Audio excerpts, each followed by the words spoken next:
Muy bien. Hermanos, el tema que nos compete hoy es las finanzas bíblicas, especialmente el concepto y el manejo bíblico. Quise poner un verso que es el verso emblema, por así decirlo, de esta serie, que aún no sabemos cuánto pueda tardar, y este de Lucas 12:15, la segunda parte que dice, porque la vida del hombre no consiste en la abundancia de los bienes que posee. Entonces lo que quiero dejar principalmente en sus mentes es ir pensando en este verso conforme vamos exponiendo la ponencia. Este tema nace por la necesidad de que como iglesia aprendamos y apliquemos el manejo bíblico de las finanzas personales, entendiendo que la forma en cómo manejamos nuestras posesiones refleja algo de nuestro carácter y lo que abunda en nuestro corazón. Además, entender que en muchos casos debemos arrepentirnos de cómo hemos manejado las finanzas y que muchas veces hemos sido mayordomos, como la Biblia nos dice, necios o infieles. ¿Por qué hablar del dinero?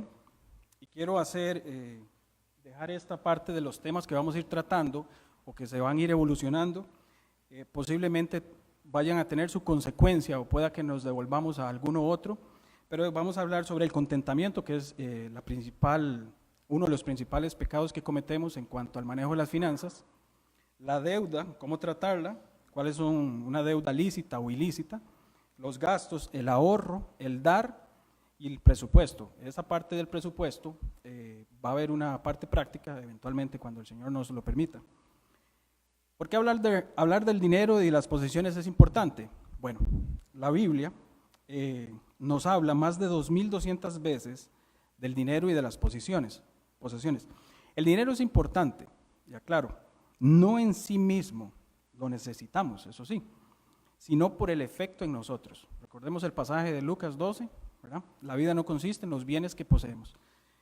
El uso que le damos al dinero nos habla de nuestros valores y nos delata más que cualquier otra cosa acerca de nuestras prioridades. Jesucristo habló más acerca del dinero que de cualquier otro tema, e incluso más que de la fe y de la oración juntos. Hay 16 parábolas de las 38 que hablan sobre el dinero y su manejo. 1 de cada 10 versos trata sobre la administración de los tesoros terrenales. Y en el Nuevo Testamento se habla más del dinero y de las posesiones que del cielo y del infierno juntos. Entonces, aunado a esto, vamos a hablar sobre la importancia del dinero, casos de aplicación, un autoexamen, la estrategia espiritual y la estrategia financiera. Aclaro, y esto es una nota al pie de la ponencia, no trata la ponencia o la sesión de decirles cómo hacer dinero. No trata de decirles, haga esto y usted no va a deber nada. Eso no va a tratar el tema. Recordemos, es el contentamiento con lo que Dios nos da. De ahí deriva cómo está el corazón de nosotros y principalmente cómo debemos de arrepentirnos o por qué debemos de arrepentirnos de lo que vimos anteriormente, el manejo incorrecto que hemos hecho muchas veces y cómo debemos ser mayordomos fieles como el Señor nos manda.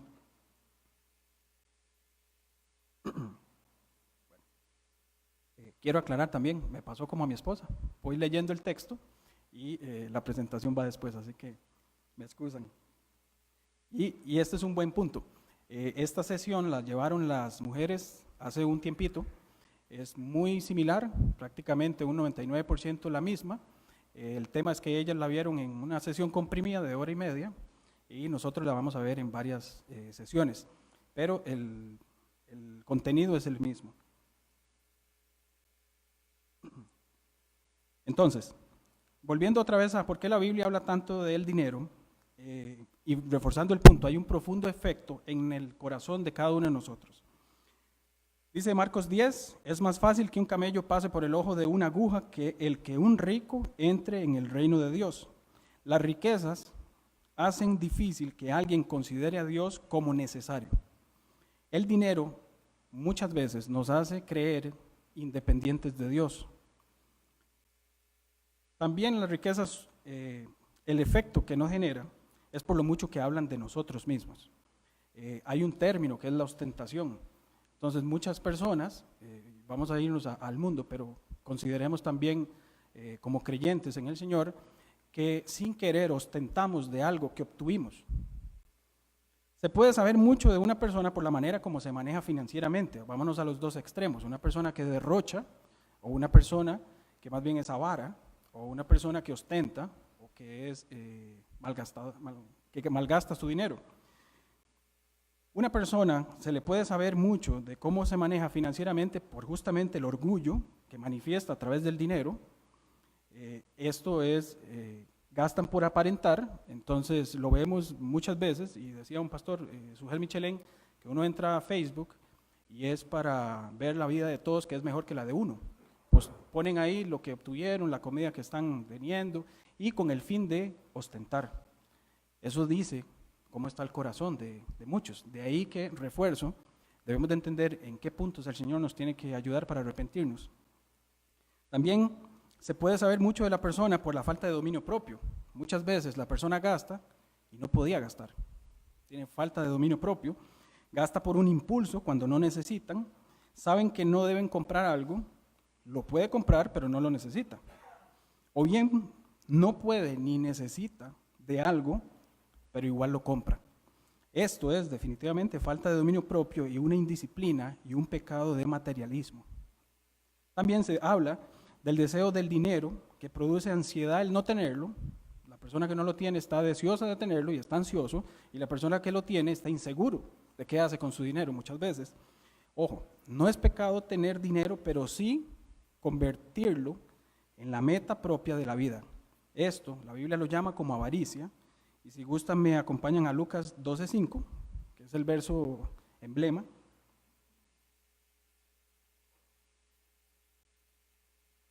Dice el verso completo: y les dijo Jesús, mirad y guardaos de toda avaricia, porque la vida del hombre no consiste en la abundancia de los bienes que posee.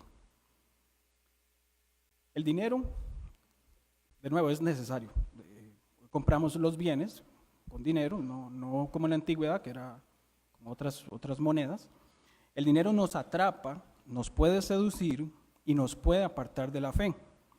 Primera Timoteo 6:10 dice, porque raíz de todos los males es el amor al dinero, el cual codiciando algunos se extraviaron de la fe y fueron traspasados de muchos dolores. Entonces, vamos a ver ejemplos en la Biblia de la relación de lo que somos en el corazón y de ese manejo del dinero que estamos conversando. Tenemos al ejemplo de Zaqueo, si me acompañan a Lucas 19, verso 8.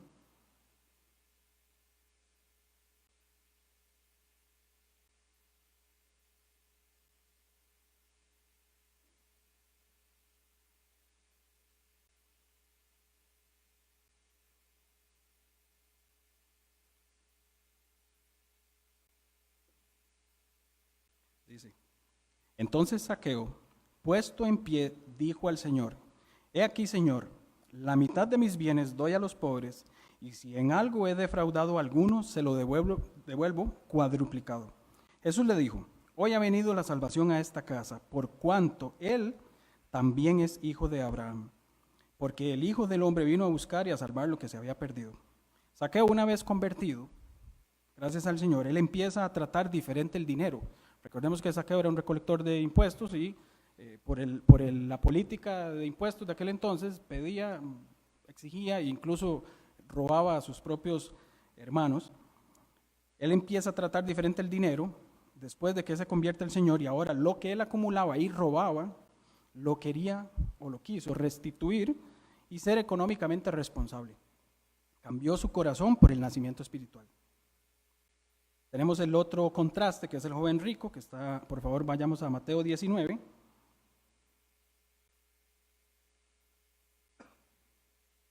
¿Qué dice? Entonces vino uno y le dijo, maestro bueno, ¿qué bien haré para tener la vida eterna? Y le dijo, ¿por qué me llamas bueno? Ninguno hay bueno sino uno, Dios. Mas si quieres entrar en la vida, guarda los mandamientos. Le dijo, ¿cuáles? Y Jesús dijo, no matarás, no adulterarás, no hurtarás, no dirás falso testimonio, honra a tu padre y a tu madre, y amarás a tu prójimo como a ti mismo.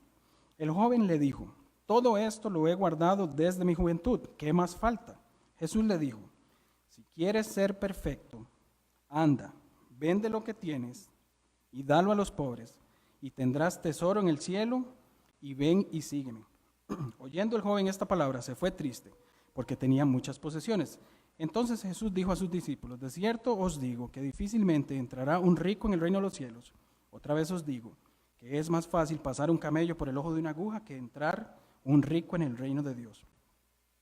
Aquí importante 4 expresiones que el Señor narra, que el Señor dice en este verso.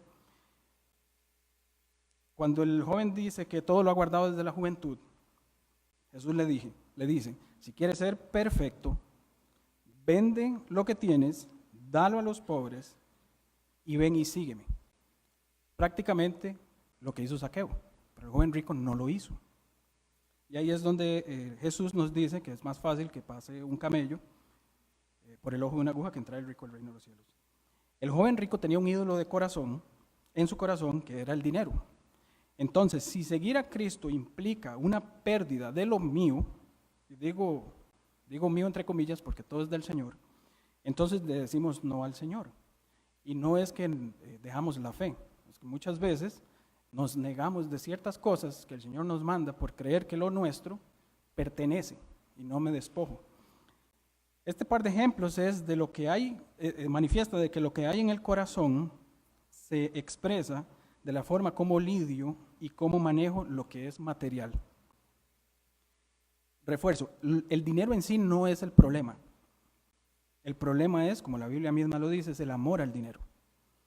Y amplío un poco el término, el amor al dinero no es que uno está enamorado de un billete de 10,000, de que le gusta, sino es que sus pasiones están detrás del perseguir X cantidad o de esa saciedad de querer abarcar cosas para tener. Y también, aclaro, el mucho dinero es problema, y el poco dinero también es problema. Como vimos, el que mucho tiene cierta preocupación y el que poco tiene otra ansiedad. Una y otra vez la Biblia nos advierte de la tendencia natural humana de quererse enriquecer. Por eso tenemos tantos casos de corrupción, de incompetencia, malversación y las noticias están saturadas de estas cosas. Ciertamente el manejo de nuestro dinero habla de quiénes somos y qué valoramos. La restauración de las finanzas requiere más que estrategias, lo que requiere es un arrepentimiento. Como dije al inicio, no es una sesión de salga de deuda en un mes, eso no trata de esta sesión. El problema con el dinero, como dice Andrés Panasiuk, este es un autor del libro que se llama ¿Cómo llego a fin de mes?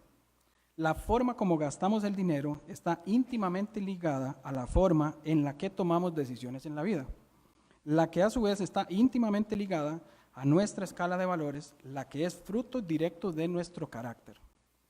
Y Larry Burkett de Crown Ministers dice, la forma en que manejamos nuestro dinero es una demostración externa de una condición espiritual interna. Creo que el punto es bastante claro. Vamos a ver 3 razones para aplicar los principios bíblicos al uso del dinero. Si me acompañan a Lucas 16, por favor.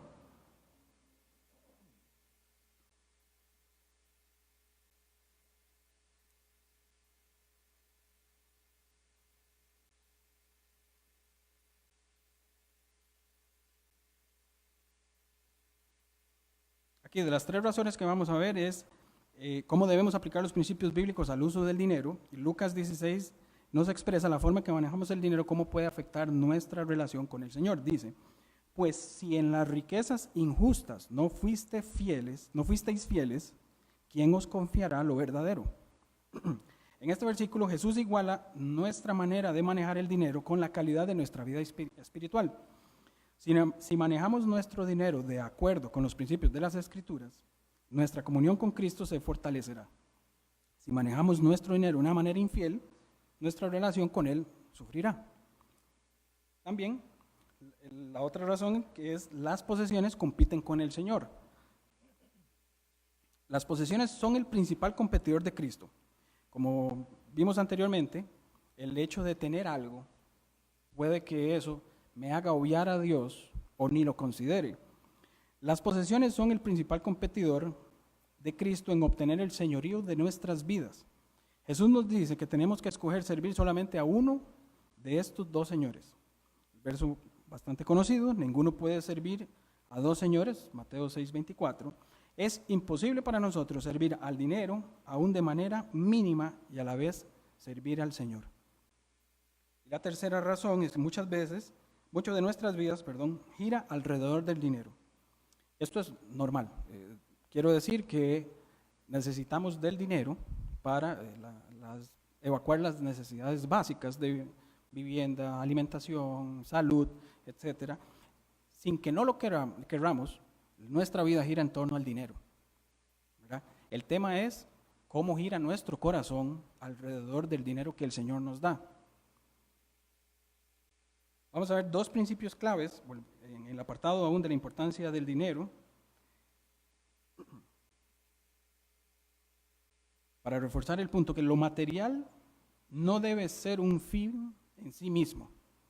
El dinero, como de nuevo menciono, es el instrumento para llenar nuestras necesidades y cumplir los diversos propósitos de Dios. Un ejemplo muy básico y muy normal es que si queremos enviar misioneros y si nosotros, cada uno aquí no tiene el don de misiones, su dinero, como dicen, puede ir a la misión, enviar a apoyar a una persona que sí está en la misión. Ahí el dinero se convierte en un instrumento, también para ayudar a una persona necesitada, etcétera. 1 Timoteo nos dice, porque los que quieren enriquecerse caen en la tentación y lazo, y en muchas codicias locas y dañosas, que hunden a los hombres en perdición y muerte. Creo que el verso se explica por sí solo, con el tema de que lo material no debe ser un fin en sí mismo. También el segundo principio es que yo soy mayordomo y no dueño. Dios es el dueño de todo. Él da y Él quita. Dice en 1 Samuel, Jehová empobrece y Él enriquece, abate y enaltece. El Salmo 24 lo dice más claro. Dios es el dueño absoluto de todo. Dice el Salmo 24, de Jehová es la tierra y su plenitud. Eso nos debe poner en una perspectiva, y suena curiosa, no somos dueños de nada. Aún de lo que cree que usted tiene, no es porque usted se lo autocreó, es que Dios se los ha dado. Entonces, tener el concepto y la visión de que yo soy administrador de lo que el Señor me da, va a cambiar nuestra manera de manejar el dinero. El Señor, siendo creador de todas las cosas y nunca ha transferido la propiedad de su creación al hombre, nos refuerza de que todo lo que tenemos aquí es de Él. En Colosenses 1:17 dice, Él es antes de todas las cosas y todas las cosas en Él subsisten. El reconocer que Dios es propietario es crucial para permitir a Jesucristo ser el Señor de nuestro dinero y de nuestras posesiones y de cómo debemos administrar lo que Él nos da. Si gustan, por favor, me ayudan a buscar Primera de Crónicas 29, versículo 11 al 12.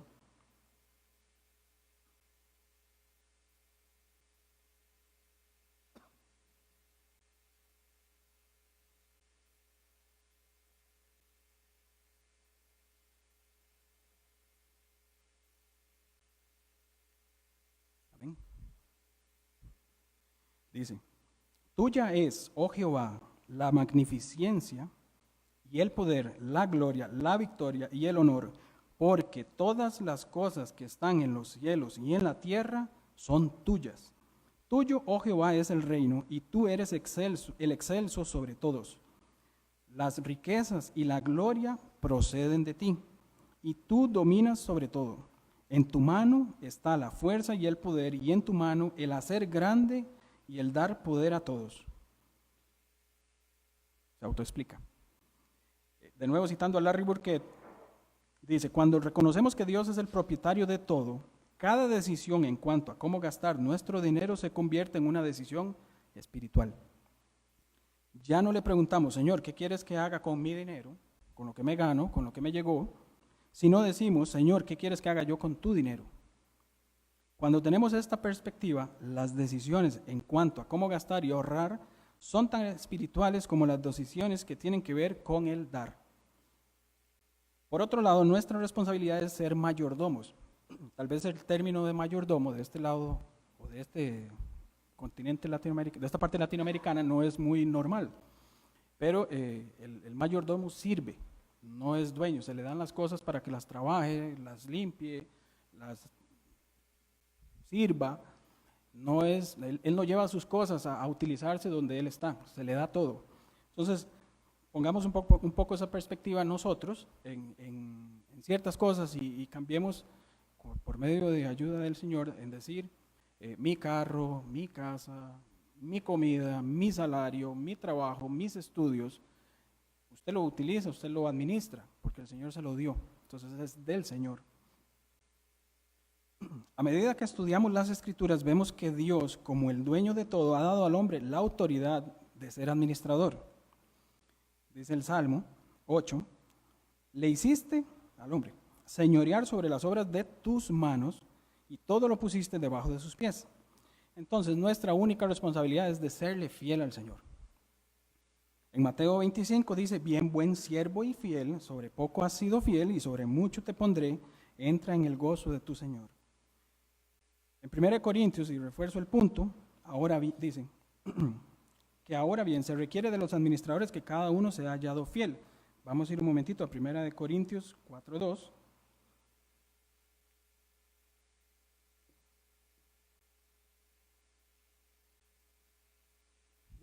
Ya lo leí, perdón. Ahora bien, se requiere de los administradores que cada uno sea hallado fiel. Ok. Creo que ya hemos aunado un poco sobre el dinero y la Biblia, el dinero y cómo Dios lo trabaja, nuestras posesiones y Dios, que en realidad son las posesiones de Dios. Y hay un punto importante. Si nosotros reconocemos que todo es del Señor y Él nos lo da, debemos de estar contentos que Él nos da. Con solo su gracia es suficiente, dice el canto incluso. Después de ahí, cualquier otra cosa que nos dé para administrar, Él nos lo está dando en demasía y en pura misericordia. Nuestro deber, además de ser administradores fieles, es estar contento con lo que tenemos o estar contento con lo que no tengo. No lo tengo por alguna razón que el Señor sabe. Si lo tengo es porque el Señor le plació dármelo. Muchas veces actuamos de una manera egocéntrica y podemos decir malcriada, de que lo que tengo o la situación que tengo la reclamo.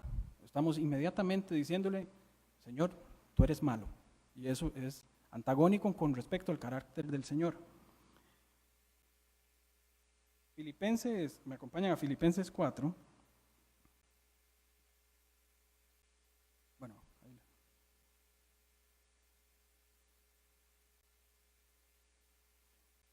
Antes de la lectura, les hago la introducción con respecto al contentamiento. Para aprender a estar contentos debemos primero reconocer que Dios es el dueño de todas nuestras posesiones. Si creemos que somos dueños siquiera de algo, lo mínimo que considere, entonces las circunstancias que afecten ese producto o esa situación o ese material se va a reflejar en mi actitud. Si algo favorable le ocurre a esa posición, entonces yo estoy feliz. Pongo un ejemplo muy práctico. Si tengo un dinero y lo invertí y el mercado le fue bien, entonces yo estoy feliz, entre comillas. Mientras que si algo malo le ocurre, no vamos a estar contentos. El contentamiento es la base para tener un presupuesto equilibrado.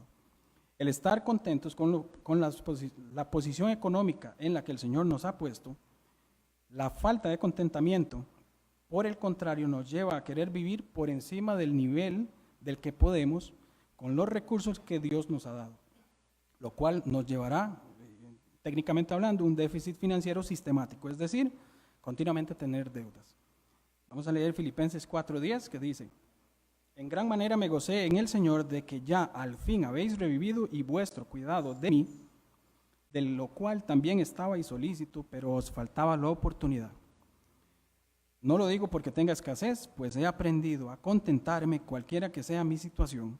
Sé vivir humildemente y sé tener abundancia. En todo y por todo estoy enseñado. Así que estar saciado como para tener hambre, así para tener abundancia como para padecer necesidad. Todo lo puedo en Cristo que me fortalece. Estas palabras las está diciendo Pablo, encarcelado, lleva alrededor de 2 años, está atado de grilletes y escribe esta carta. Y escribe esto particularmente, y él, sin esperar nada, incluso lo dice, pero os faltaba la oportunidad. Sé vivir con escasez, sé vivir con abundancia. Algo hizo Pablo que pudo aprender. Entonces, nuestro deber es aprender a estar contentos con lo que el Señor nos ha dado o con la situación que el Señor nos ha puesto. Hay un tecnicismo, que es la palabra que se usa aquí, que es autárquico. Pablo está autártico, él está bien. Aclaro un punto, yo no soy economista, mi esposa sí. Estamos casados, somos una sola carne, entonces digamos que somos economistas. Lo que quiere decir autárquico es que no hay nada que me afecte al estado que estoy actualmente. Nada entra, nada sale. Hay un ejemplo de, digamos que somos un pequeño país. Si algo pasa externamente a ese país, a mí no me afecta. Eso es estar autárquico. Pablo está autárquico con esta situación, está en la cárcel, está encerrado, tiene un par de años ahí, lo querían matar, pero él pidió hablar con el César por su ciudadanía, entonces él está tranquilo en la cárcel y dice, sé tener abundancia, sé tener escasez. Entonces, perdón.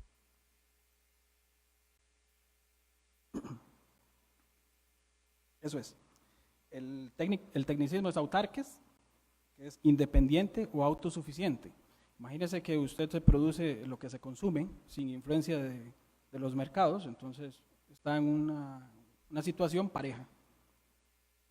Ahora, Pablo aquí, en este estado emocional y espiritualmente, él está independiente de lo que acontece en su exterior. ¿Qué implica estar contento? Y esto es clave que lo entendamos, hermanos. De nuevo, la situación, el ingreso o la falta del mismo o el no tener algo nos debe decir que estemos contentos, porque el Señor así lo quiso. Él es el dueño de todo y Él nos tiene en esa situación. O Él nos ha quitado ciertas cosas o Él nos ha dado ciertas cosas. Refuerzo, el dinero en sí mismo no es malo, es el amor al dinero. Automáticamente yo persigo el dinero, yo estoy dejando de ser contento con lo que el Señor me está dando. Entonces, el estar contento, como la Biblia lo dice, es estar independiente de cualquier otra situación. Nuestro mundo, nuestro lado del planeta, yo lo he dicho, la tentación del enemigo, en lugar de ser una persecución física, como sí sucede en el Oriente, aquí es una seducción. Y estamos siendo atacados constantemente, a cada momento, y más con la tecnología va evolucionando, estamos más expuestos a potenciales tentaciones a no estar contento con lo que tengo. Pongo el ejemplo de nuevo del Facebook. Usted entra al Facebook de quien sea y esa persona parece que está mejor que usted por lo que pone. Entonces, eso empieza a maquinarse o que cosas explícitas como los bienes materiales que constantemente están saliendo. Ay, ahora quiero un teléfono así, ahora que este carro vi uno mejor, entonces ya el mío empieza a sonar raro, de un pronto a otro, y cosas así que nos hace estar descontento con lo que el Señor nos ha dado. Entonces, poder estar contento requiere, como Pablo nos menciona, una confianza en la providencia del Señor. En el verso 10, él dice, me gocé en el Señor de que ya al fin habéis revivido vuestro cuidado de mí, de lo cual estabais solícitos, pero os faltaba la oportunidad. Él confiaba en el Señor que alguien, eventualmente, si Dios lo ponía en su providencia, le iba a ayudar. También requiere de un aprendizaje, de nuevo. Él aprendió a estar en escasez y aprendió a estar con riquezas. Requiere también que nosotros aprendamos a estar satisfechos con poco. Y requiere una absoluta dependencia de Cristo. Primera Timoteo nos simplifica el estar contento con poco. Así que teniendo sustento y abrigo, estemos contentos con esto. Perdón. Antes de entrar ¿cuánto llevo? Ok, me quedan 5 minutitos, entonces Voy a dar la introducción del siguiente tema, pero concluyo con el del contentamiento. Este versículo de 1 Timoteo, que es así que teniendo sustento y abrigo, estemos contentos con esto. Este versículo nos dice que nuestras necesidades básicas, como lo son el sustento y el abrigo, ya cubiertas, tenemos mucho. Decía un puritano, que ahorita no recuerdo el nombre, que llegó a su mesa de comer y tenía literalmente pan y agua. Y dijo, todo esto además de Jesucristo. Eso es estar contento. En otras palabras, hay una diferencia entre nuestras necesidades y nuestros deseos. Una necesidad es algo básico para la vida, la alimentación, la ropa, un techo, ya sea propio o alquilado, o alguien que me preste por un tiempo algo donde vivir, pero un deseo es algo más que una necesidad. Por ejemplo, yo no me muero si no salgo de vacaciones. O si yo necesito, algunas veces decimos, yo necesito un celular, así de pantalla, bueno, ya no sé por cuánto va el tamaño, pero necesito pantallas así porque yo no veo muy bien. Esos deseos, ¿verdad?, nos van carcomiendo y a veces lo que es un deseo se nos convierte en una necesidad, pero por necedad. Dios no nos ha prometido proveer para nuestros deseos, sino para nuestras necesidades. Y quiere que estemos contentos cuando estas necesidades están cubiertas. El descontento con el nivel de recursos nos lleva a otros males y consecuentemente nos lleva a pecar, como lo es la envidia, la avaricia, la codicia, la frustración. Entonces, el punto lo quiero reforzar con respecto a las necesidades. Y aclaro, la necesidad es lo que yo necesito justamente para mi diario vivir. Mis deseos, y en este mundo, vuelvo al punto de la seducción, a veces convertimos muchas cosas que son deseos en necesidades. Si yo no tengo el nivel monetario para poder cubrir esos deseos, caigo en un déficit porque estoy convirtiendo mi deseo, en una necesidad. Y póngale el nombre que sea a lo que cree que es un deseo, cuestiónelo. Simple fórmula es, si yo no tengo este deseo, no vivo, no subsisto. Y el mundo, el sistema per se, nos pone muchos deseos. Usted necesita una cama, por ejemplo, pero no le dice, usted necesita una cama para dormir, pero no sabe cuál cama. Entonces, el deseo, la necesidad de la cama, el deseo puede convertirse en el tipo de cama. Y quizás dice, es que esta es la que así, así, que quiero, características A, B, C, pero no me da. Bueno, no importa. Entonces ahí estamos siendo necios, ahí estamos siendo codiciosos. Incluso muchos deseos es para aparentar, como decíamos al inicio, para ostentarle a otro. Mira lo que tengo. ¿Es un deseo o es una necesidad? Entonces, tengamos mucho cuidado cuando un deseo lo convertimos en una necesidad. De nuevo, y leo el verso de 1 Timoteo, así que teniendo sustento y abrigo, estemos contentos con esto. Dejo la introducción del déficit, porque sí es un poco más detallado y un poco más de tecnicismos, pero prácticamente es ¿por qué gasto más? Mi ingreso es A, mi gasto es B. La diferencia de eso me hace caer en un déficit o un déficit sistemático. El ejemplo básico es las tarjetas de crédito. Ahí lo voy a dejar. Sí. Entonces, hermanos, vamos a hacer un repaso muy rápido.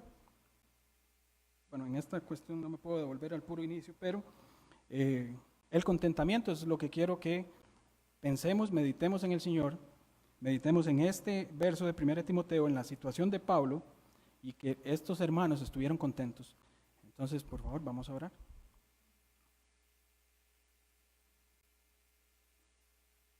Padre nuestro, Dios bueno, tú eres el que nos has dado todo lo que tenemos. Tú eres incluso el que no nos ha dado lo que a veces deseamos. Tú eres el dueño de todo, tú eres el amo y Señor de esta tierra. Tú nos has mandado a estar contentos con lo que tú nos has dado. Ayúdanos, Señor, en este mundo que nos ataca con tanta seducción de cosas vanas. Ayúdanos a administrar como buenos, fieles mayordomos lo que tú nos das en nuestras manos. Como cabezas de hogar, Señor, ayúdanos a tomar decisiones que primero glorifiquen tu reino, que primero glorifiquen tu nombre, que podamos traer gloria a ti, gloria a tu iglesia, que esto nos ayude a ser de testimonio a otros. Ayúdanos a vivir contentos con lo que nos das. En Cristo Jesús. Amén.